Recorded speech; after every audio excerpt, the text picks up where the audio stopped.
senior dan teman-teman sejawat dokter sekalian, juga para muslimin dan muslimah serta kajian ukhuwah pediatrik yang berbahagia.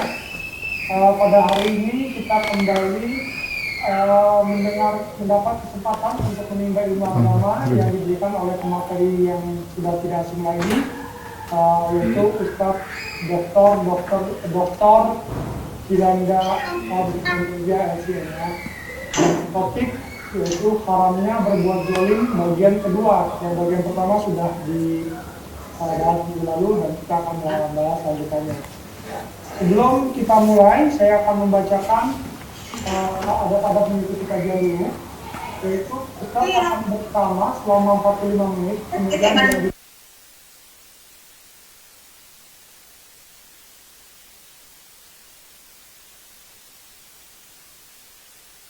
kajian berlangsung. Ya, jadi kita masih bisa mendengar beberapa suara, jadi mohon di-mute. Kemudian mohon bagi awak agar mematikan tampilan video.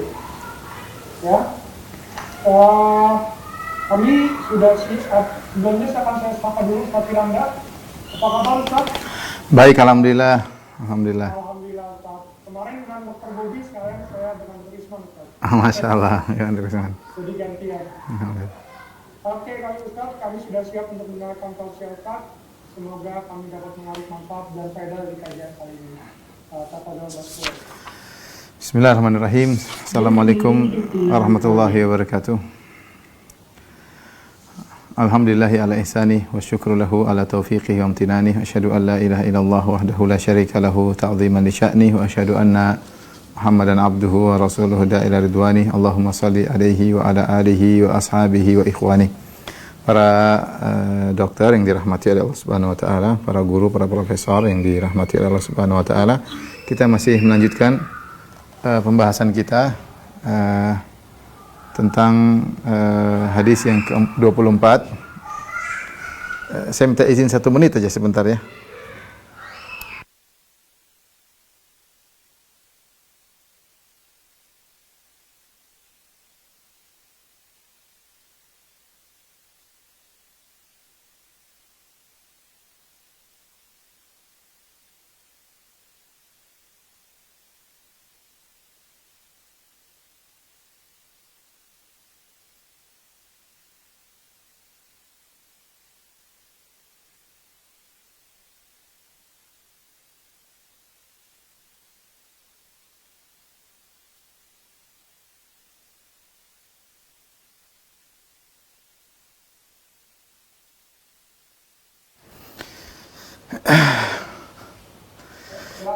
Ayah, mohon maaf tadi anak-anak pada biasa ponakan-ponakan lagi ribut. Lupa ada kajian. Suaranya masuk. Ya, baik. Kita lanjutkan para dokter. Hadis yang panjang dari hadis qudsi dari Abu Dzar Al-Ghifari radhiyallahu taala anhu, ya. Kita sampai pada firman Allah Subhanahu wa taala. Ya.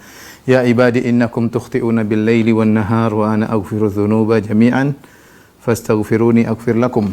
Wahai hamba-hambaku, sesungguhnya kalian melakukan dosa di malam hari dan di siang hari, dan aku mengampuni seluruh dosa-dosa.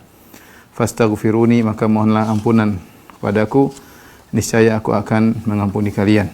Ya, firman Allah ini menjelaskan kepada kita bahwasanya itulah sifat manusia yang memiliki potensi untuk senantiasa melakukan kesalahan, entah di malam hari, entah di siang hari, entah dosa yang disebabkan melalui pandangan yang haram atau pendengaran yang haram, entah mendengar ghibah, entah mendengar namimah, cercaan, makian, tuduhan yang tidak-tidak, ikut berlezat-lezatan mendengarkan acara-acara tersebut, atau melihat yang haram, lihat aurat wanita yang tidak boleh dilihat, ya, atau dosa-dosa yang disebut karena hati, sombong, angkuh, ujub, merendahkan orang lain, dan yang lain-lainnya, ya. Sungguhnya potensi kita untuk berdosa siang maupun malam, dan itu sifat dasar manusia. Ada solusinya, kata Allah Subhanahu wa taala, wa ana aghfiru dzunuba jami'an, dan aku Maha mengampuni seluruh dosa, ya. Fastaghfiruni, maka mohonlah ampunan dariku, aghfir lakum, niscaya aku akan mengampuni kalian. Ya, ini dalil bahwasanya dosa semodel apapun, sebesar apapun, sebanyak apapun, jika seorang hamba minta ampun dari Allah Subhanahu wa taala, maka Allah akan mengampuninya. Oleh karenanya Allah Subhanahu wa taala menyuruh kita untuk bertobat dengan segera. Ya ayyuhalladzina amanu tubu ilallahi taubatan nasuha. Wahai orang yang beriman, bertobatlah dengan taubat yang sungguhnya. Allah juga berfirman, wasari'u ila maghfiratin min rabbikum, bersegeralah menuju ampunan Rabb kalian. Sabiqu, cepatlah ila maghfiratin min rabbikum, cepatlah menuju ampunan Rabb kalian. Karenanya para ulama mengatakan di antara Ibnu Qayyim rahimahullah, taubat adalah kewajiban yang disegerakan. Jika seorang menunda-nunda taubat, maka dia telah berdosa dalam penundaannya tersebut. Selain dia berdosa dengan dosanya, dia juga berdosa dengan penundaannya. Sebagaimana kita dapati sebagian orang ketika mereka bermaksiat, dia ingin taubat, dia punya jadwal taubat. Saya akan taubat nanti kalau sudah umur sekian puluh tahun. Kalau saya sudah pensiun, saya akan bertobat. Kalau saya umur 60, saya akan bertobat. Kalau saya umur 65, saya akan begini, saya akan begitu. Betapa sering mereka dipanggil oleh Allah sebelum jadwal taubat tersebut. Makanya, taubat adalah, atau istighfar adalah kewajiban yang disegerakan. Wajib harus segera kita lakukan. Siapa yang menunda-nundanya, dia terjerumus dalam maksiat yang lain. Maka saya nasihati diri saya pribadi ya, di kehidupan dunia yang penuh dengan godaan, yang penuh dengan hal-hal yang bisa menjerumuskan kita dalam dosa. Kalau kita melihat sesuatu yang haram, segera kita bilang astagfirullah. Ya, kita lihat perempuan terbuka auratnya misalnya, dan itu sangat mungkin terjadi. Entah mereka tidak pakai jilbab, entah terlihat pahanya atau tangannya, lengannya atau sebagian dadanya, kita astagfirullahalazim, astagfirullahalazim. Jangan kita tunda-tunda ya. Kapan kita melakukan mendengar sesuatu yang haram, segera astagfirullahalazim. Kapan kita merasa diri kita lebih tinggi, segera kita astagfirullahalazim. Kapan kita merasa kita sedang riya, segera kita astagfirullahalazim. Kapan kita merasa ujub, merasa hebat, kita astagfirullahalazim. Sungguhnya Tuhan kita sangat mudah memaafkan dosa-dosa ya. Makanya Allah mengatakan fastaghfiruni, mohon ampunlah kepadaku, aghfir lakum, niscaya aku akan mengampuni kalian. Jadi masalah itu kita sering menunda-nunda. Ketika kita menunda-nunda dosa-dosa, akhirnya kita merasa itu hal yang biasa. Sehingga ketika kita bermaksiat, kita merasa tidak perlu istighfar. Karena hati kita ketika kita bermaksiat, hati kita semakin hitam. Ada titik noda hitam di hati kita, bertambah. Nah, kalau kita setiap maksiat kita astagfirullah, maka titik hitam tadi terhapuskan. Setiap kita maksiat bilang astagfirullah, ya Allah, aku bertobat kepada Engkau, titik hitam, noda hitam tadi akan terhapuskan. Tapi kalau kita biarkan, dan ini kenyataannya, saya berbicara tentang diri saya, terkadang kita biarkan maksiat tersebut, kita lupa untuk astagfirullah. Artinya biasa akhirnya. Kita melihat, kita mendengar, seakan-akan hal yang biasa, dan kita seakan-akan tidak perlu untuk astagfirullahaladzim. Padahal mata kita melakukan kemaksiatan, padahal pendengaran kita melakukan kemaksiatan. Ya. Padahal mulut kita terkadang berkomentar yang menyakiti hati orang lain dan yang lainnya. Dan Nabi SAW bersabda, at-taibu minadz-dzam kaman la dzamba lahu. Seorang yang beristighfar dari dosa-dosa, bertaubat dari dosa seakan-akan dia tidak berdosa. Dan ini di antara karunia Allah, at-taibu minadz-dzam, yang bertaubat dari suatu dosa, kaman la dzamba lahu, seperti tidak ada dosanya. Kemudian Allah berfirman lagi dalam hadis qudsi ini, ya ibadi innakum lan tablughu dhurri fatadurruni. Wahai hamba-hambaku, kalian tidak akan bisa mencapai pemudaratan diriku, memudaratkan diriku, maka kalian memudaratkan aku. Walan tablughu naf'i fatanfa'uni. Kalian tidak bisa memberi manfaat untukku, kalian memberi manfaat untukku. Tidak bisa. Ya Allah Subhanahu wa taala, intinya Allah itu Maha Kaya, Maha Terpuji. Allah tidak bisa dikasih mudarat, ya. Dia Maha Kuasa. Dan Allah tidak perlu manfaat dari yang lainnya karena dia Maha Kaya, ya. Dia Maha Kaya dan Maha terpuji. Ya, oleh karenanya Allah Subhanahu wa taala berfirman, la yahzunka alladziina yusari'una fil kufr innahum lan yadurrullaha syai'a. Kata Allah, wahai Rasulullah, janganlah membuat engkau bersedih orang-orang yang cepat melakukan kekufuran. Rasulullah ketika berdakwah, sebagian orang cepat semangat melakukan kekufuran. Semangat bukan cuma semangat maksiat, semangat kafir kepada Allah Subhanahu wa taala. Allah mengatakan, jangan kau bersedih dengan sikap mereka. Innahum lan yadurrullaha syai'a. Mereka tidak bisa memberi mudarat kepada Allah sama sekali. Mereka kufur, mereka maksiat, mereka ateis, tidak akan memberi mudarat kepada Tuhan Rabbul Alamin. Allah juga berfirman, "Wa may yanqalib ala aqibaihi fala yadurrullaha syai'a." Siapa yang kembali ke belakang itu murtad, tidak akan beri mudarat kepada Allah Subhanahu wa taala. Allah juga berfirman, "Wa qala Musa, in takfuru antum wa man fil ardi jami'an fa innallaha laghaniyyun hamid." Musa berkata kepada kaumnya, kalau kalian kufur, kalian ini kufur wahai Bani Israel seluruhnya. Bahkan wa man fil ardi jami'an, bahkan seluruh manusia di muka bumi kufur, ya. fa innallaha laghaniyyun hamid. Sungguhnya Allah Maha Kaya lagi Maha terpuji, ya. Wa man kafara fa innallaha ghaniyyun 'anil 'alamin. Barang siapa yang kafir, Allah Maha Kaya dan tidak butuh dengan seluruh alam semesta. Oleh karenanya tidak ada yang bisa beri mudarat kepada Allah dan tidak ada bisa beri mudarat, beri manfaat kepada Allah, karena Allah tidak bisa diberi mudarat dan Allah tidak perlu dengan manfaat dari manapun karena Dia Maha Kaya dan Maha terpuji. Setelah itu Allah jelaskan, ya ibadi, law anna awwalakum wa akhirakum wa insakum wa jinnakum kanu ala atqa qalbi rajulin wahidin minkum ma zada dzalika fi mulki syai'a.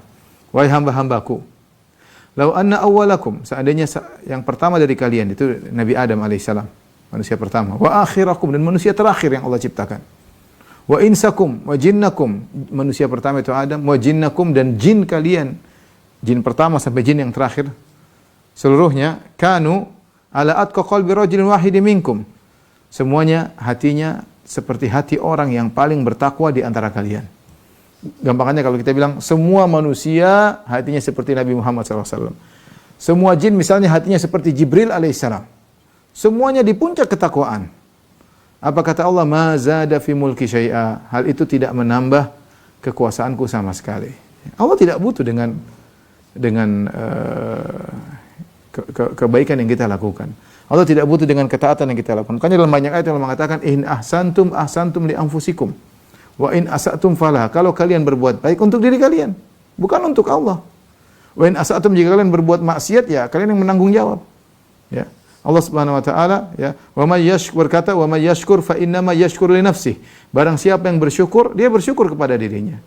Dia bukan bersyukur kepada, Allah tidak butuh dengan kebaikan dia. Siapa yang bersyukur adalah untuk dirinya sendiri. Jadi kita salat adalah untuk kita sendiri, untuk kita sendiri. Dengan kita sholat kita tentram, dengan kita sholat kita tenang, dengan kita sholat kita beri kebahagiaan oleh Allah Subhanahu wa taala, dan kita taat kepada Allah, Allah berikan kebahagiaan kepada kita. Kata Allah Subhanahu wa taala, kalau manusia seluruhnya dari awal sampai akhir dan jin seluruhnya dari awal sampai akhir semuanya hatinya seperti hati Nabi Muhammad sallallahu alaihi wasallam, ala atqa qalbi rajulin wahidin minkum, semuanya hatinya seperti orang yang paling bertakwa, yaitu Muhammad sallallahu alaihi wasallam, ma zada fi mulki syai'a, tidak akan menambah kekayaanku sama sekali, tidak akan menambah kekuasaan sama sekali. Ya, dan ini menunjukkan Allah Maha Kaya, ya. Allah Maha Kaya, ya.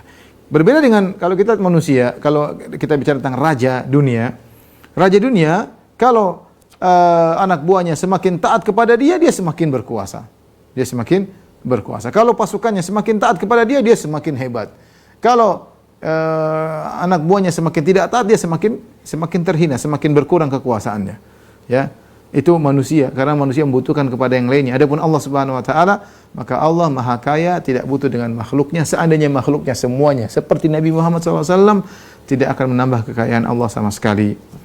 Sebaliknya Allah berfirman, ya ibadi, law anna awwalakum wa akhirakum wa insakum wa jinnakum, wahai hamba-hambaku, kalau seandainya dari awal kalian sampai akhir kalian, manusia kalian dan jin kalian, seluruhnya, ya, dari Nabi Adam sampai manusia terakhir, dari jin pertama sampai jin terakhir, entah berapa, mungkin triliun manusia, ya, entah kita nggak tahu kapan hari kiamat, ya.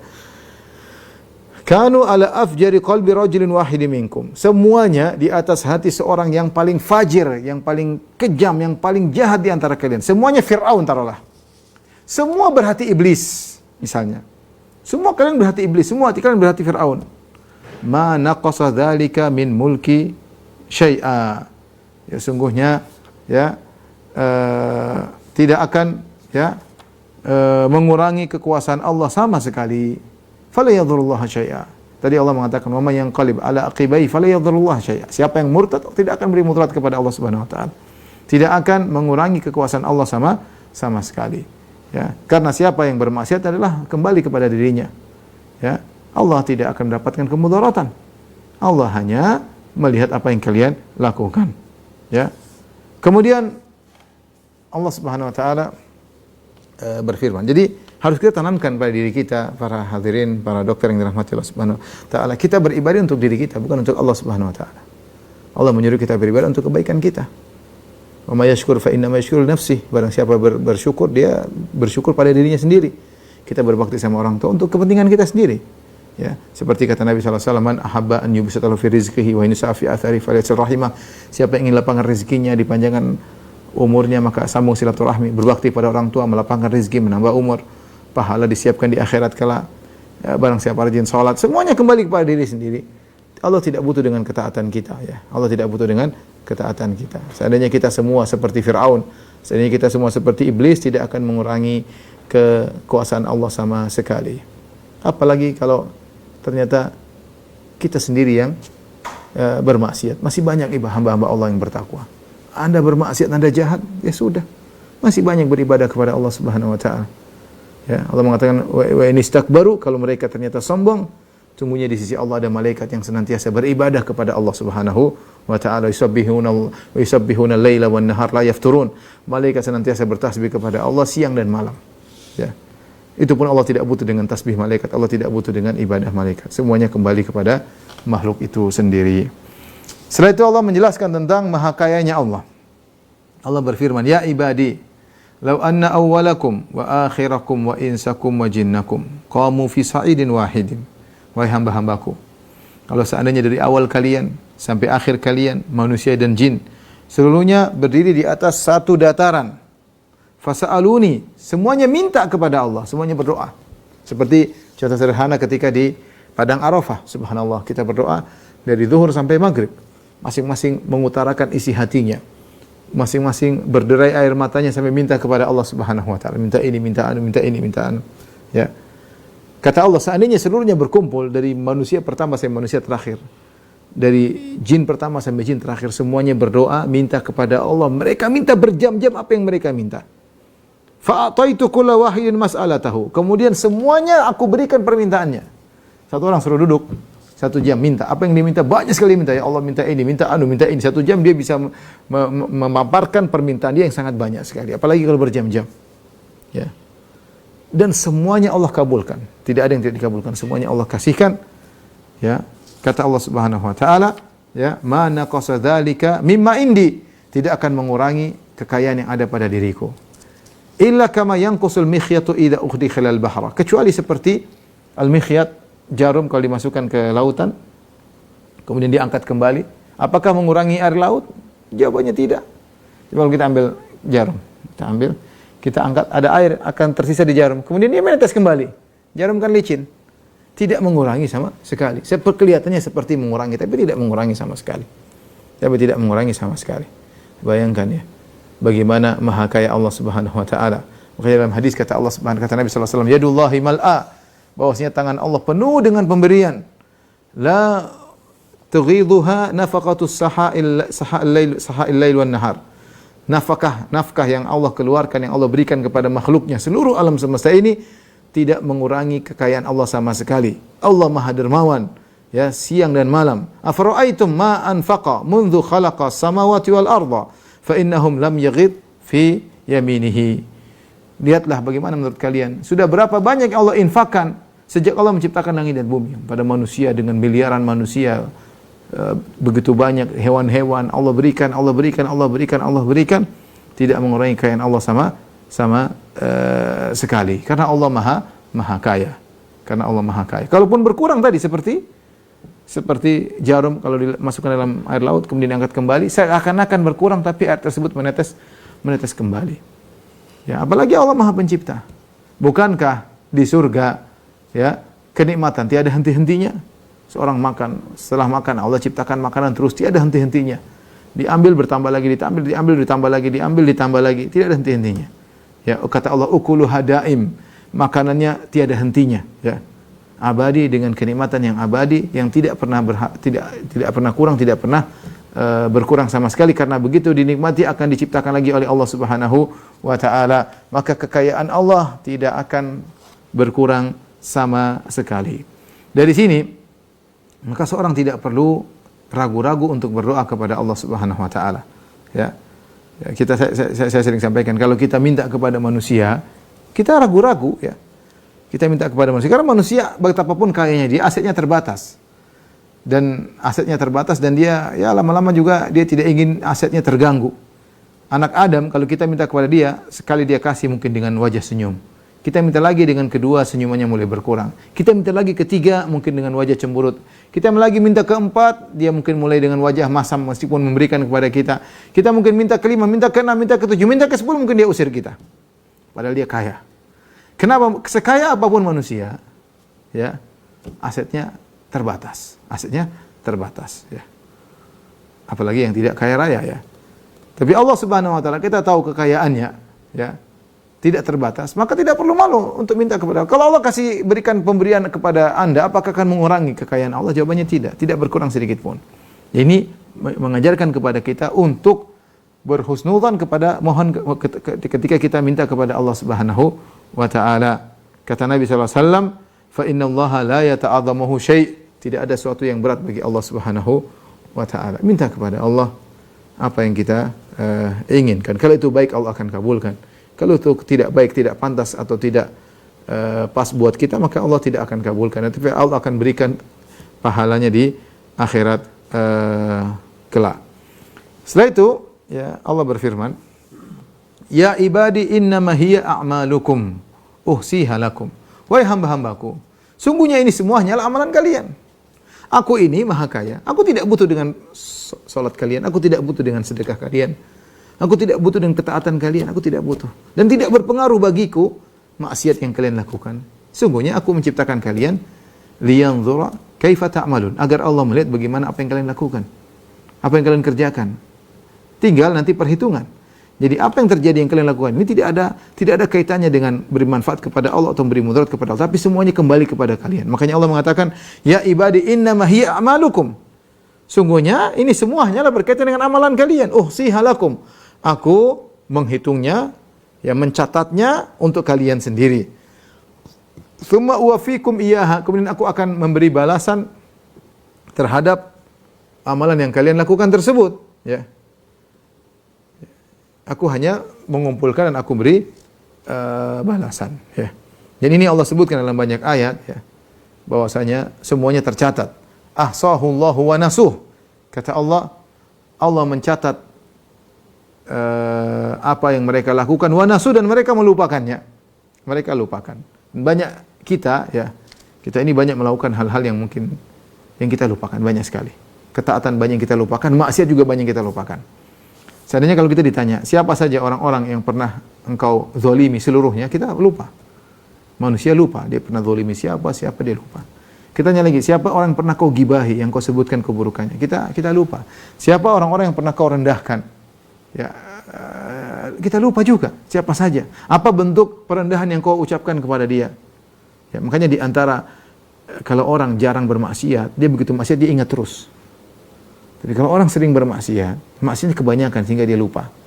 Dia lupa. Tapi apakah kelupaan yang menjadi uzur bagi dia? Jawabannya tidak. Allah catat. Allah catat. Ya, Allah mengatakan, "Wa may ya'mal mithqala dzarratin khairan yarah." Barang siapa melakukan kebaikan sebesar dzarrah, dia akan melihat hasilnya. Wa may ya'mal mithqala dzarratin syarran yarah, barang siapa melakukan keburukan sebesar zarrah, dia akan melihat hasilnya. Zarrah itu sesuatu yang sangat kecil. Zarrah sering diartikan dengan atom, yaitu sesuatu yang sangat kecil. Kalau bahasa Arab, zarrah itu semut kecil. Semut kecil, ya, sangat ringan. Kalau kita letakkan di daun timbangan, seakan-akan tidak ada nilainya. Ya, demikian juga ada yang mengartikan zarrah dengan kalau kita memukulkan tangan di tanah, kemudian di sini ada butiran-butiran pasir, kita ambil satu, itu disebut dengan zarrah. Ada yang mengatakan zarrah adalah kalau kita buka jendela, kemudian terlihat partikel-partikel kecil yang terkena cahaya sehingga terlihat. Butiran-butiran kecil kalau kita ambil satu, sangat tipis banget. Kita letakkan di daun timbangan, maka tidak akan berpengaruh dengan timbangan, karena tidak ada beratnya, saking ringannya. Tetapi kalau itu berkaitan dengan amal soleh atau kemaksiatan, kita akan lihat hasilnya. Semuanya tercatat, jangan khawatir. Makanya Allah mengatakan, "Ma yalfidhu min qaulin illa ladayhi raqibun atid." Tidak ada satu ucapan pun kecuali ada malaikat yang catat. Satu ucapan pun keluar. Enggak usah kata-kata banyak-banyak, satu ucapan sedikit saja. Allah catat. Ya, kata Allah Subhanahu wa taala, "Ya'lamu kha'inatal a'yun wa ma tukhfi sudur." Allah mengetahui lirikan pandangan mata. Kita ngelirik begini, lihat sesuatu yang haram, Allah catat, tercatat. Sebelum kau balikkan pandanganmu sudah tercatat. Ya, tercatat di sisi Allah Subhanahu wa taala. Setiap lirikan mata Allah catat. Bahkan bukan cuma itu, wa ma tukhfi sudur, apa yang disembunyikan oleh dada tercatat. Kau sombong, kau angkuh, merendahkan, kau suudzon kepada orang lain. Ya, berniat busuk, berniat buruk kepada orang lain tercatat. Ya, tercatat. hasad kepada orang, dengki kepada orang, tercatat. Jangankan yang diucapkan oleh lisanmu, jangankan yang dilihat oleh matamu, jangan yang didengarkan oleh telingamu. Apa yang terbetik dalam hatimu, kebaikan, keburukan, tercatat. Sebagaimana hasadmu tercatat, sebagaimana dengkimu tercatat, ikhlasmu juga tercatat. Tawakalmu kepada Allah juga tercatat. Semuanya tercatat. Wa may ya'mal mithqala dzarratin khairan yarah. Barang siapa melakukan kebaikan sebesar dzarrah pun dia akan melihat hasilnya. Ya, makanya Nabi SAW mengatakan la tahqiranna minal ma'rufi syai'an. Jangan kau meremehkan kebaikan sedikit pun. Walau antalqa akhaka biwajhin taliq, meskipun hanya sekedar tersenyum ketika ketemu saudaramu. Allah catat senyuman tersebut. Meskipun senyumanmu hanya bertepuk sebelah tangan, mungkin dia tidak balas dengan senyuman, tapi enggak ada masalah. Niatmu karena Allah tercatat. Nabi SAW bersabda, ittaqun nara walau bisyakkit tamrah. Jagalah diri kalian dari neraka jahanam, lindungi diri kalian dari neraka jahanam meskipun dengan bersedekah sepenggal butir korma. Bukan satu butir korma, sepenggal butir korma. Kalau kau tidak punya apa-apa, hanya satu butir korma, belahlah. Sepenggal kau makan, sepenggal kau sedekahkan. Jangan pernah meremehkan kebaikan sedikit pun, dan jangan pernah meremehkan kemaksiatan sedikit pun.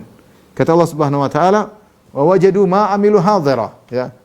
Ya, wudi al-kitab fataral mujrimina mushfiqina mimma fi wa yaquluna ya wailatana ma li hadzal kitabi la yughadiru saghiratan wala kabiratan illa ahsaha. Orang-orang pelaku maksiat mereka berkata, "Ma li hadzal kitab?" Apa catatan amal ini? Buku apa ini?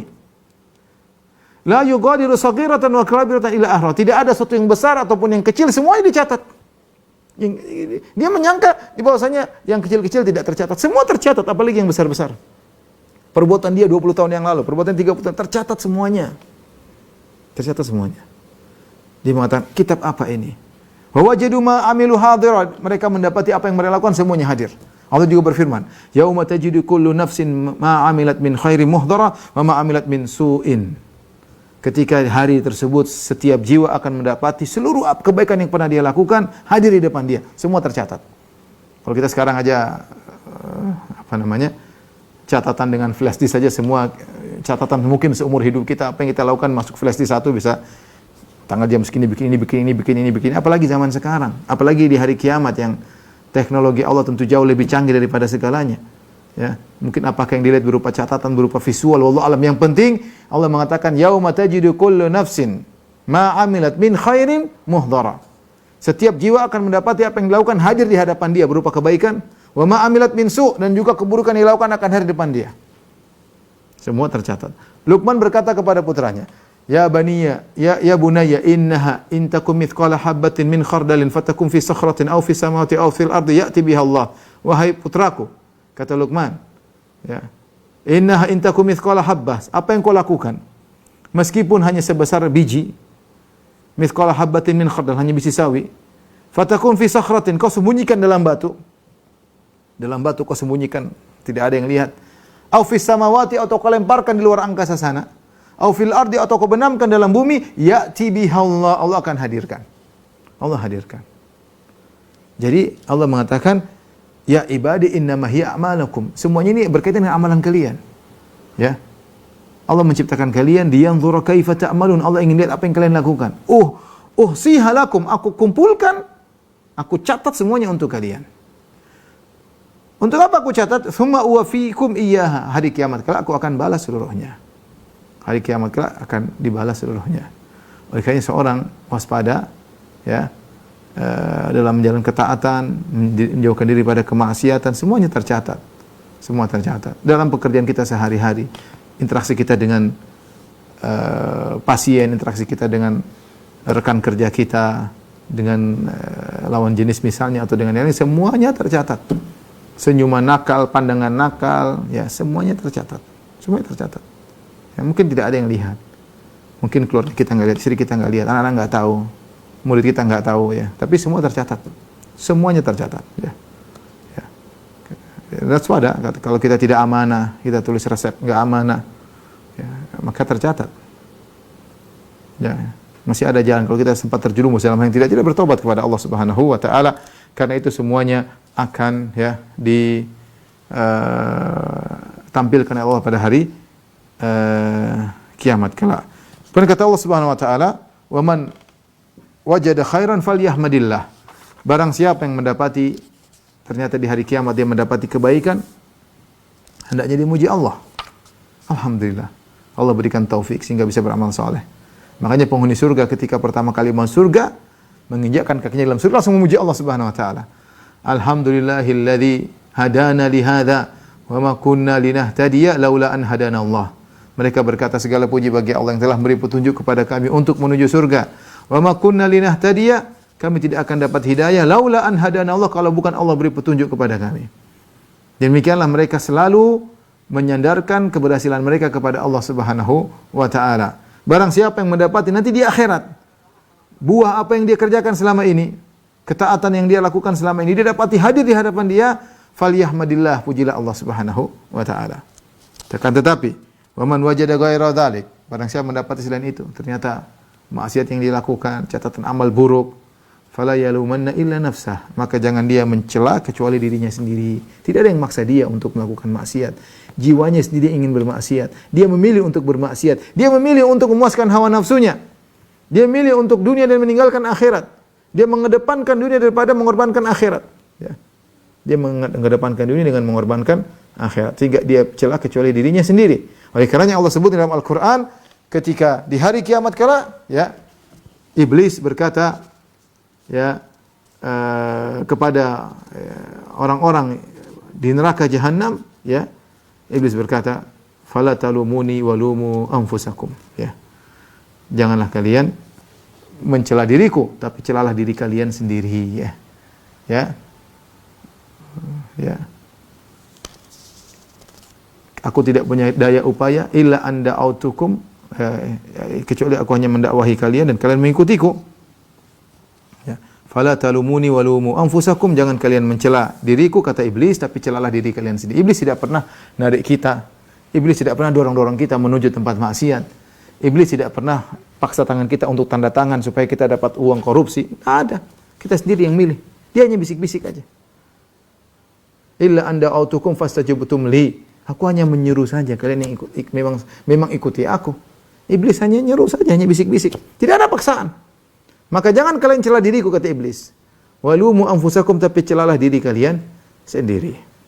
Oleh karenanya orang yang sering menghisap dirinya di dunia dengan mencela dirinya, maka dia di akhirat tidak mencela dirinya lagi. Karenanya Umar bin Khattab pernah berkata, hasibu anfusakum qabla an tuhasabu. Hendaknya kalian menghisap diri kalian sebelum kalian dihisap.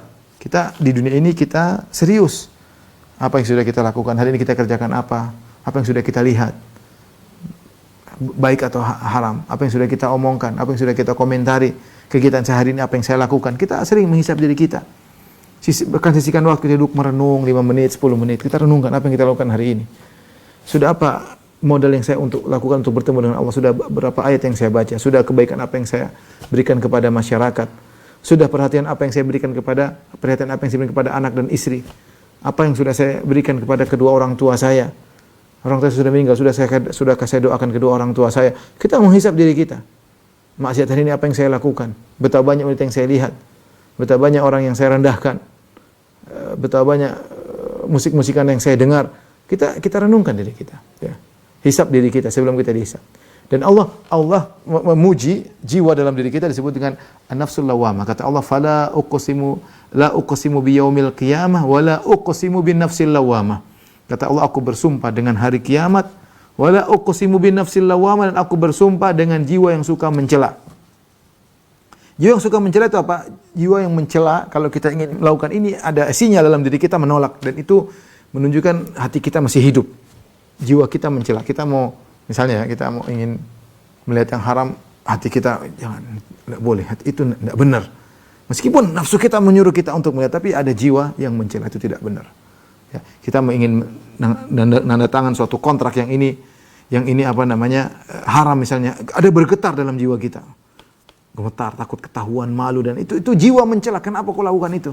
Tapi kita tanda tangan juga, ini hawa nafsu, ya, hawa nafsu. Ketika kita mungkin berdoa dengan wanita yang tidak halal bagi kita, kemudian kita mengganggu, kita melirik dengan lirikan-lirikan kita, ya, terkadang ada perempuan yang genit, ada laki-laki yang genit.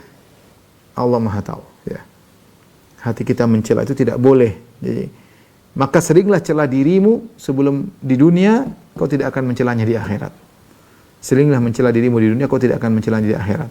Sebaliknya jika siapa di dunia mengikuti hawa nafsunya, dia akan mencela jiwanya pada hari kiamat kelak. Dia akan mencela jiwanya. Kenapa ketika di dunia dia mengikuti hawa nafsunya, ya.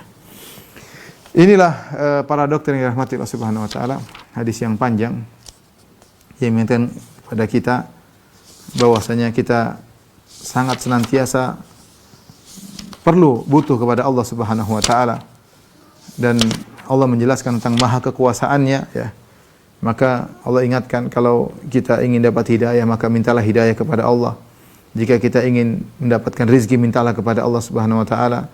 Jika kita melakukan dosa maka beristighfarlah kepada Allah Subhanahu wa taala, ya. Allah ingatkan sungguhnya ini semua hanyalah amalan kalian. Kalian bermaksiat tidak beri mudarat kepada Allah. Kalian melakukan kebajikan tidak akan memberi manfaat kepada Allah sama sekali. Semuanya kembali kepada kalian.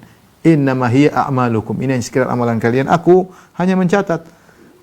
Aku akan beri ganjaran di hari kiamat kelak. Siapa yang mendapati kebaikan makanya hendaknya dia memuji Allah Subhanahu wa taala, dan barang siapa yang mendapatkan keburukan yang tidak dia sukai pada hari kiamat kelak, maka jangan dia cela kecuali dirinya. Demi Allah umur kita terbatas, ya. Kemampuan kita terbatas. Maka masing-masing ya menghisap dirinya sebelum dia dihisap oleh Allah Subhanahu wa taala. Sering-sering kita duduk, kita renungkan tentang diri kita, hisap diri kita, timbang-timbang, ya. Kata Umar bin Khattab tadi, hasibu anfusakum qabla antu hasabu. Hisaplah diri kalian sebelum kalian dihisap. Wazinuha qabla antu zanu. Dan timbanglah diri kalian sebelum kalian ditimbang. Timbanglah amal kita. Ya, kita kalau urusan dunia kita catat, kita edit, kita perhatikan, kita hisap, ya. Kita timbang-timbang keuntungan, demikian juga amal soleh kita. Ya, amal soleh kita harus kita juga perhatikan agar kita tidak kecewa pada hari kiamat kelak. Wallahu a'lam bishawab. Kepada para dokter ini saya bisa sampaikan. Mungkin kalau ada yang bertanya saya persilahkan. Wallahu taala a'lam bishawab. Terima kasih atas tausiahnya Ustaz. Sudah disampaikan panjang lebar mengenai haramnya berbuat zalim bagian kedua oleh Ustaz Firahia. Demikian ada pertanyaan di kolom chat, boleh saya bacakan Ustaz? Boleh, silakan. Ini ada akhwat yang bertanya, Ustaz. Assalamualaikum warahmatullahi wabarakatuh. Waalaikumsalam. Saya mau bertanya, jika ada seseorang yang dilabeli Ustaz Sunnah, berarti kita sudah kenal semua karena Ustaz Sunnah, ya. Kemudian ternyata baru tahu beliau akhwat ini bahwa dia berbuat kezaliman yang merugikan banyak orang. Pertanyaannya, mana yang lebih baik? Meninggalkannya saja atau memberikan efek jerah? Kami sudah coba, si akhwat ini sudah coba memberi nasihat, tapi dia malah bersikeras membenarkan tindakannya. Karena bisa tahu kezalimannya Ustaz tadi, karena Anda bekerja pada yayasan beliau. Demikian Ustaz. Assalamualaikum warahmatullahi wabarakatuh. Assalamualaikum warahmatullahi wabarakatuh. Perlu kita ingat bahwasanya tidak semua orang dilabeli kemudian di atas sunnah berarti kemudian dia lurus dalam segala hal, ya. Ataupun dilabeli dengan ustadz, ya, belum tentu dia lurus dalam segala hal. Kita dapati namanya manusia, ya, kadang hanya berilmu namun tidak diamalkan. Kadang ilmunya ngawur, kadang amalnya ngawur, ya. Jadi bisa terjadi pada siapa saja. Ya, nasihat saya kepada si akhwat, kalau memang ustadznya tersebut berbuat zalim, maka dinasihati. Kalau dia tidak mampu nasihat sendiri, maka mungkin berkelompok untuk nasihati ustadz tersebut. Kalau menurut dia melakukan efek jerah bermanfaat bagi diri ustadz dan juga kepada umat, tidak jadi masalah. Niat yang penting kita niat baik, bukannya sekedar balas dendam. Jangan kita melakukan sesuatu karena balas dendam, tapi lakukan karena Allah Subhanahu wa taala. Jadi kalau memang menurut sang akhwat memberi efek jerah kepada sang ustadz itu perlu, sehingga ustadz tadi bisa berubah, atau paling tidak kezalimannya tidak menjalar kemana-mana, maka tidak jadi masalah. Tapi saya ingatkan, lakukan karena Allah, bukan karena dendam, ya, agar usaha yang dilakukan berpahala di sisi Allah Subhanahu wa taala. Kalau mungkin untuk diperbaiki tanpa harus dengan efek jerah, itu yang terbaik. Tapi kalau tidak bisa kejual efek jerah, silahkan dilakukan. Ya, saya lebih memilih memberi efek jerah daripada yang sekedar meninggalkan. Saya lebih memilih memberi efek jerah daripada sekedar meninggalkan. Wallahu a'lam bishawab. Terima kasih Ustaz. Ada pertanyaan lagi dari seorang ikhwan Ustaz. Assalamualaikum. Ustaz ingin bertanya, karena akhir-akhir ini sering mendapatkan bisikan kekufuran, yaitu keraguan akan adanya Allah. Apakah itu membuat menjadi pembatal selama seseorang dengan pencerahannya? Jawabannya tidak. Demikianlah iblis ya, berusaha membuat kita ragu tentang adanya Tuhan.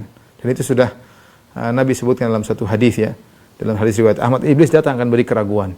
Saya sarankan kepada yang bertanya ini untuk, mohon maaf, untuk nonton video klip di YouTube yang judulnya tentang video klip saya di YouTube channel saya dengan judulnya dalil-dalil adanya Allah. Dalil-dalil adanya Allah. Situ saya akan sebutkan termasuk syubhat ini. Kemudian juga dalil adanya Allah, dan ada 3 serial itu tentang, pertama dalil adanya Allah, yang kedua macam-macam ateis, dan syubhat-syubhat yang dilontarkan oleh ateis. Karena syubhat-syubhat ini terkadang dilontarkan oleh manusia, terkadang dilontarkan oleh iblis dengan bisikan-bisikan. Pemikiran-pemikiran yang melintas itu menimpa banyak orang. Saya karena sering mengalami seperti itu, cara pertama kita bilang auzubillahi minasyaitonirrajim. Enggak usah. Siapa ada iblis, masa Tuhan begini? Auzubillahi minasyaitonirrajim. Tuhan ada. Ya, bagaimana alam semesta ini bisa ada? Bagaimana mengatur? Tidak ada Tuhan. Betapa sering teman saya berdoa, kita sering berdoa Allah kabulkan. Sering kita ada keperluan, tiba-tiba tepat Allah berikan apa yang kita butuhkan. Banyak sekali, ya. Banyak sekali. Teman saya banyaklah kejadian yang membuktikan Tuhan itu ada. Tapi kalau yang bertanya mau detail, silakan nonton 3 video klip yang sudah saya sampaikan. Pertama judulnya dalil-dalil adanya Tuhan. Yang kedua, macam-macam model-model ateis, karena ateis bermacam-macam. Yang ketiga, syubhat-syubhat yang dilontarkan oleh kaum ateis dan bantahannya. Allah alam bisawab. Ya, terima kasih Ustaz. Ada pertanyaan lagi Ustaz dari seorang akhwat. Assalamualaikum, anak punya rumah kontrakan petakan di sebelah mana dan menerima suami istri yang beda agama. Awalnya mereka bilang sudah nikah siri secara Islam, walaupun akhirnya ketahuan suaminya kembali ke Kristiani. Sudah lama anak kita agar pindah saja, jangan di sini, tapi mengingat menimbang istrinya hamil, kemudian lahiran, dan sekarang anaknya sudah 1 tahun 5 bulan. Anak memberanikan diri untuk mengingatkan mereka untuk pindah. Nah, kalau sudah begitu, apakah si ahwat ini zalim, Ustaz? Apakah ini suatu kezaliman yang bisa diterima atau gimana? Saya rasakan tidak. Seorang punya hak untuk menentukan. Kalau dia sudah terlanjur sewa misalnya, sewa ternyata setahun, ya sudah, mau apa boleh buat ya. Dia sudah bayar, ya sudahlah. Kecuali kalau dia bohong, dia bilang gini-gini, kemudian dia bohong, kita berhak untuk kamu bohong, kamu nggak jujur. Jadi saya mohon maaf tidak bisa lanjut. Tapi kalau dia jujur, kemudian terjadi setelah itu di luar dugaan kita, misalnya dia jujur awalnya tidak apa, ternyata murtad misalnya, kita berusaha nasihati. Kalau bisa kita nasihati, panggil tuh orang untuk dinasihati, siapa tahu dia bisa kembali kepada Islam. Setelah itu kalau waktu sewa sudah selesai, kita berhak untuk tidak menerima. Silakan, kita khawatir nanti diikuti sama yang lain ya. Kita punya alasan, kita berhak tidak melanjutkan, itu hak kita. Kita tidak zalim. Kita tidak zalim. Lain halnya kalau dia sudah bayar, kemudian kita putus tengah jalan tanpa ada sebab yang syar'i, maka itu tidak diperbolehkan. Itu namanya memutuskan sepihak, itu adalah kezaliman ya. Tapi kalau sudah waktunya untuk selesai, kita berhak untuk tidak melanjutkan dia. Boleh-boleh saja. Allah alam bisawab. Ya, jadi akhwat ini rupanya Ustaz, dia kepikiran karena apabila si lelakinya sudah Kristen kan, jadinya kan itu sudah tidak sah untuk mereka berkumpul. Jadi seolah dia menyediakan tempat untuk terjadinya perzinahan gitu. Saya lihat tadi, kalau memang itu orang bohong, ternyata diketahui ternyata dia bohong, dia berhak untuk memberhentikan. Tapi beda kalau ternyata dia tadinya tidak murtad, kemudian di tengah jalan dia murtad, ini lain cerita. Ya kita nasihati. Dia sudah bayar 1 tahun, kita tidak boleh mendolimi. Sudah, itu urusannya dengan Allah. Nah, tapi lain halnya kalau tadi dia awal dia bilang saya ini Islam, istri saya Islam, ternyata dia bohong. Ternyata dia sejak awal ternyata bukan Islam, ternyata dia murtad misalnya. Maka si akhwat boleh berhak menghentikan karena dibangun di atas kebohongan, informasi yang tidak benar. Hak dia. Tapi kalau ternyata murtad tersebut muncul belakangan, ya tugas dia hanya menasihati sambil dia menyelesaikan waktu sewa tersebut. Wallahu a'lam bishawab. Terima kasih Ustaz. Ada satu pertanyaan dari seorang akhwat, dari Iwan Ustaz. Jika kita pernah mengambil uang secara orang lain secara zalim dan ingin kita kembalikan, tapi kita lupa jumlahnya. Nah, antara jumlah yang besar atau jumlah yang kecilnya, yang mana yang harus kita pilih? Untuk lebih hati-hati kita anggap aja yang besar. Lebih hati kita anggap yang besar. Hati-hati. Kalau ternyata lebih, anggap aja sedekah. Anggap aja apa? Sedekah atau hadiah. Tapi kita waspada, kalau kita ragu besar atau kecil, pilih aja yang besar, lebih hati-hati ya. Allah alam bisawab. Terima kasih. Ada pertanyaan lagi dari Assalamualaikum, izin bertanya, saya pernah mendengar kalimat tidak usah menjelaskan dirimu kepada siapapun, karena yang percaya tidak butuh dan yang jahat tidak akan peduli. Kalau begini, kapan dan dalam keadaan seperti apa kita harus membela diri kalau merasa dizolimi? Ulang-ulang, jangan menjelaskan, pelan-pelan. Jadi ada pernyataan, tidak usah menjelaskan dirimu. Artinya ketika dalam kita ketika sedang dizolimi, tidak perlu cerita gitu maksudnya? Enggak, maksudnya jangan pernah menjelaskan dirimu kepada siapapun. Karena orang yang percaya tidak butuh atas penjelasan dirimu, dan yang jahat tidak akan peduli. Nah, kalau kita mau berpegang pada pernyataan ini, Ustaz, kalau kita dizolimi, kita harus gimana, Ustaz? Enggak ada dalilnya seperti itu. Kita perlu, jangan jelaskan siapa. Enggak, kita enggak ada masalah. Kalau ada keperluan, kita jelaskan diri kita, tidak ada masalah. Kita mau kerja, kita enggak jelaskan diri kita. CV kan? Perlu jelaskan gimana cara kita mau daftar sekolah kita. Kamu udah lulus SMP enggak? Mana buktinya? Kita jelaskan saya sudah lulus. Ini nilai saya. Nah, itu enggak benar secara mutlak. Itu mungkin dalam hal tertentu ketika kita sukanya berkeluh kesah kepada manusia, mungkin perlu, enggak perlu kau kelaku sama orang. Mungkin perkataan itu cocok, tapi tidak secara mutlak. Ya, di antaranya kalau seorang dizalimi, dia boleh menjelaskan dia sedang dizalimi. Dan itu di antara gibah yang diperbolehkan. Kalau dia dizalimi, dia boleh mengadu kepada yang bisa menghentikan kezaliman tersebut. Kepada penguasa, kepada polisi misalnya, atau kepada pihak yang berwajib. Kalau memang dia dizalimi dan dia berharap dengan laporan tersebut kezalimannya bisa dihilangkan, maka tidak mengapa. Tidak mengapa ya. Jadi pernyataan tersebut tidak selalu benar? Ya, tidak selalu benar ya, tidak selalu benar ya. Oke, Ustaz. Ada satu lagi dari ikhwan kita bertanya, salah satu perbuatan zalim yang saya yakini sebagai haram adalah merokok. Dengan keyakinan ini, apakah saya punya kewajiban untuk menyampaikan keharaman ini kepada muslim lain yang merokok, Ustaz? Jadinya kayak gara-gara nih, Ustaz. Jadi begini,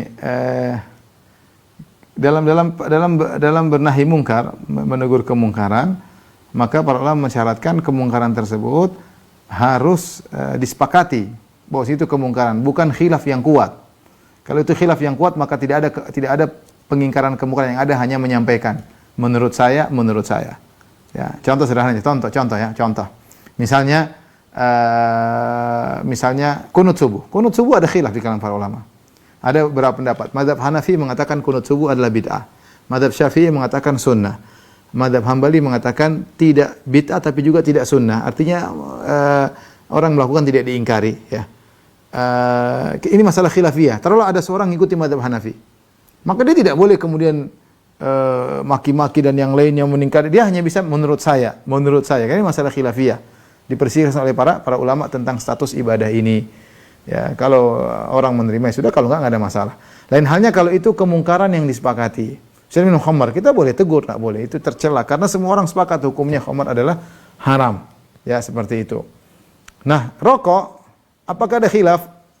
Setahu saya zaman sekarang ada khilaf lagi. Karena kita bertanya, kita punya dalil umum bahwasanya tidak boleh beri mudarat kepada diri sendiri. Ya, la darar wala dirar, tidak boleh memberi mudarat kepada diri dan tidak boleh memberi mudarat kepada orang lain. Dan pada rokok terkumpul dua-duanya, memberi mudarat kepada diri sendiri dan memberi mudarat kepada orang lain. Yang tahu itu mudarat atau tidak, tanya dokter. Saya rasa seluruh dokter sepakat bahwasanya rokok itu memberi mudarat kepada diri sendiri dan juga mudarat kepada orang lain. Meskipun dokternya juga merokok ya. Tapi ini perkara yang disepakati. Ketika ini adalah perkara yang disepakati, maka tidak mengapa kita negur. Tapi saya perlu ingatkan, tegur tetap dengan cara yang halus. Apalagi rokok adalah suatu kebiasaan. Kalau kita kembali kepada orang-orang tua kita dulu ya. Misalnya kita lihat ada misalnya orang tua kita yang merokok, dan dia tidak merasa itu maksiat sama sekali. Bagaimana dia merasa itu bukan maksiat? Karena lihat kiai juga merokok. Apalagi dia dengan merokok dia bagi-bagi, dia bahkan bawa rokok ini kemudian dia bagi-bagi. Dia itu merasa berbuat baik kepada orang lain. Taruh rokok depan semuanya ngambil. Sehingga kita membuat dia paham itu maksiat tidak mudah. Ya kita harus pelan-pelan sampaikan itu setahu saya tidak boleh karena ini gini-gini. Sampaikan saja dengan cara yang halus. Ini sebenarnya dia adalah kemaksiatan yang disepakati. Namun karena ada orang yang melanggarnya, terutama orang-orang agamis, ustadz kiai yang juga merokok, sehingga suatu menjadi perkaranya menjadi suatu yang samar. Padahal dokter semua bilang hukumnya haram. Karena ini hukumnya kembali kepada ilmu dokter. Apakah dokter bilang mengatakan rokok bermanfaat? Saya rasa tidak ada. Ya. Meskipun dokternya juga merokok, dia pasti bilang rokok juga berbahaya. Meskipun dia merokok ya. Jadi intinya silakan dinasihati, menegur, tapi cara yang halus. Terus kita melihat juga masalah mana yang lebih utama daripada yang kurang utama. Saya sendiri, saya bilang contohnya, saya ada keluarga yang merokok. Dia merokok depan saya, dan saya sedang berbicara tentang agama dengan masalah lain. Masalah lain. Terkadang dia merokok, saya batu-batu, tapi saya tetap sampaikan. Saya tidak singgung rokoknya dulu. Saya tidak singgung rokoknya dulu, ya saya bertahan meskipun saya juga batu-batu. Saya tidak suka orang merokok. Orang rokok dari jauh saja saya bisa terganggu. Karena saya tidak biasa, sehingga baunya sangat mengganggu. Terkadang saya bertemu dengan keluarga tadi, kerabat, dia merokok depan saya, tapi saya ada bicara mungkin dia masalah syirik, masalah yang lain. Terpaksa saya bertahan. Jadi maksud saya ketika kita mengingkari kemungkaran, kita lihat juga prioritas mana yang lebih utama. Dan kalaupun kita harus mengingkari rokok dengan cara yang baik, terutama kepada kerabat, kepada kawan, pelan-pelan dengan cara lembut. Intinya kalau kita ingin nasihati, beri kesan kepada orang tersebut kita ingin kebaikan. Bahwasanya saya ini ingin baik sama kamu. Tentunya tidak ngomel-ngomel, tidak merendahkan. Ketika dia tahu kita ini menasihati karena kita sayang sama dia, kalau dia tidak terima pun dia tidak marah-marah. Ya saya belum bisa. Karena dia tahu kita sayang sama dia.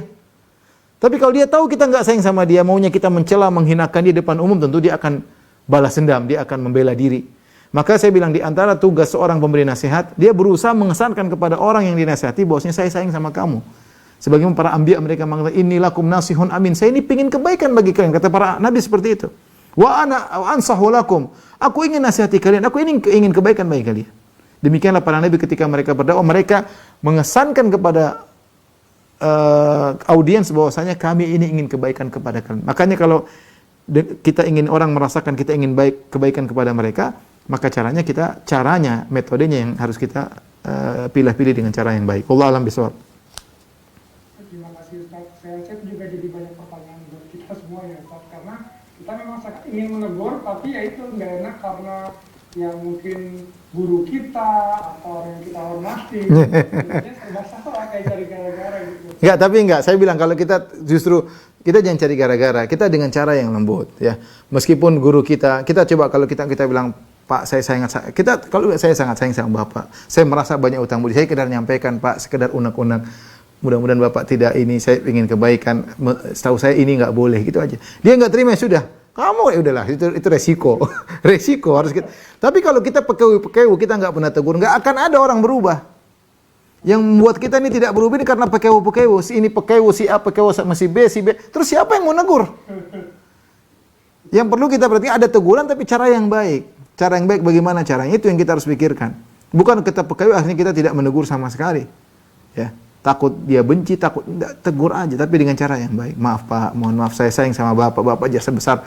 Makanya saya ingin kasih tahu mudah-mudahan ya kalau Bapak mungkin saya salah tapi ini yang saya sampaikan. Ya gitu aja mungkin dia. Intinya kita atur kata-kata menunjukkan kita hormat sama dia. Wallahu a'lam bishawab.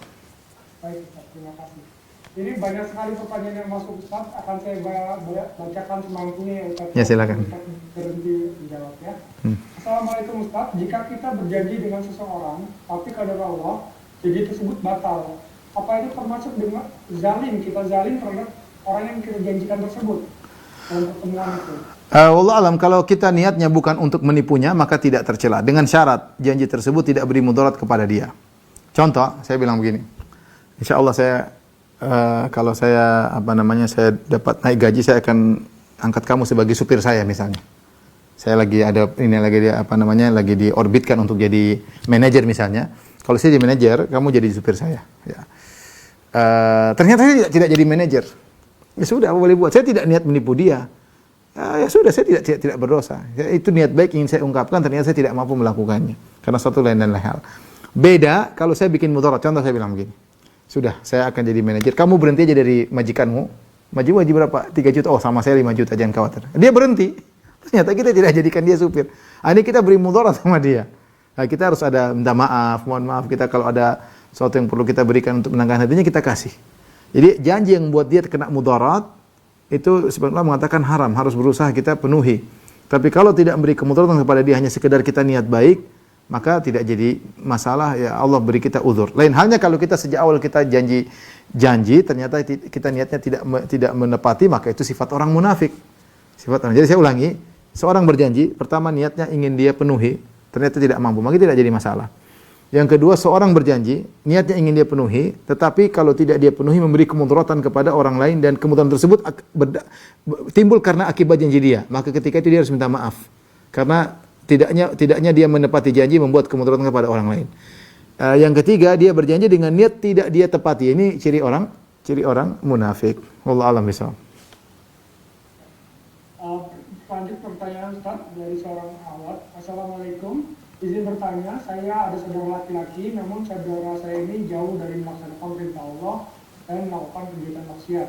Sudah sering diberikan nasihat, namun tidak dipedulikannya, dan akhirnya kami sedikit tidak peduli dengan dia. Apakah dengan kami tidak peduli itu kami zolim kalau dia Ustaz? Padahal kita sudah kasih nasihat. Saya khawatir saudara punya hak yang tidak akan pernah berhenti. Bagaimanapun dia saudara kita. Dia mau zalim, dia mau apa? Kata Nabi, "Unsur akhaka zaliman wa mazluman." Tolonglah saudaramu dia berbuat zalim atau tatkala dia dizalimi. Kalau dia dizalimi, maka tolong dia. Kalau dia berbuat zalim, tahan dia dari kezalimannya. Tetap kita berusaha menolong, apalagi saudara kandung kita ya. Maka jangan pernah meninggalkan. Kapan kita meninggalkan dia bisa dibawa oleh syaitan semakin parah. Ya, tapi mungkin intensitas kita menasihati dikurangi. Yang mungkin tiap hari sehari 3 kali, saking semangat dirubah jadi seminggu 3 kali. Ya, kadang-kadang orang ada saat momen yang tepat kita sampaikan lagi. Siapa tahu pas kita sampaikan di saat Allah sedang buka hatinya, masuklah nasihat kita. Tapi jangan ditinggalkan. Saudara tetap saudara, kita tinggalkan akan semakin parah. Ya, wallahu a'lam bishawab. Terima kasih Ustaz. Ada pertanyaan lagi dari seorang awak. Tadi dijelaskan bahwa semua perbuatan buruk akan ditampakkan di akhirat, Ustaz, betul ya? Ya. Lalu apabila kita sudah bertobat dan beristighfar di dunia, itu apakah semua perbuatan buruk tadi masih akan ditampakkan juga, Ustaz? Nah, ini ada khilaf di kalangan para ulama tentang dosa yang sudah kita bertobat darinya. Dua pendapat di kalangan para ulama. Pendapat pertama mengatakan bahwasanya dosa yang sudah kita bertobat darinya tetap ditampakkan. Meskipun tidak ada dampak apapun di balik itu, tidak ada hukuman, tapi Allah tampakkan kau pernah begini, kau pernah begini, kau pernah begini, dan sudah aku ampuni. Ini pendapat. Meskipun seorang sudah bertobat tetap ditampakkan. Pendapat kedua, bahwasanya kalau seorang sudah bertobat, maka tidak ada lagi ditampakkan lagi oleh Allah. At-taibu minadz-dzam kaman la dzamba lahu. Barang siapa yang bertobat dari dosa seperti tidak ada dosa baginya. Pendapat pertama mengatakan maksudnya tidak ada dosa baginya, tidak ada hukuman baginya. Catatannya tetap ada. Pendapat kedua mengatakan tidak. Nabi berkata, "At-taibu minadz-dzam," siapa yang bertobat dari dosa, seakan-akan tidak pernah berdosa. Kaman la dzamba lahu, seakan tidak ada dosa. Kalau tidak ada dosanya berarti tidak ada catatannya. Ini khilaf yang kuat di kalangan para ulama. Saya berharap pendapat yang benar adalah pendapat kedua. Pendapat kedua bahwasanya kalau seorang sudah bertobat maka catatannya pun dihapuskan. Tapi ada pendapat pertama yang mengatakan tetap diperlihatkan catatannya. Wallahu a'lam bishawab. Semoga Allah mengampuni dosa-dosa kita. Para dokter sekalian, rahmatillah subhanahu wa ta'ala, ini saya bisa sampaikan. Insyaallah kita lanjutkan kesempatan yang lain. Kurang lebihnya saya mohon maaf. Wabillahi taufiq wal hidayah. Assalamualaikum warahmatullahi wabarakatuh. Waalaikumsalam warahmatullahi wabarakatuh. Terima kasih banyak Ustaz Yanda atas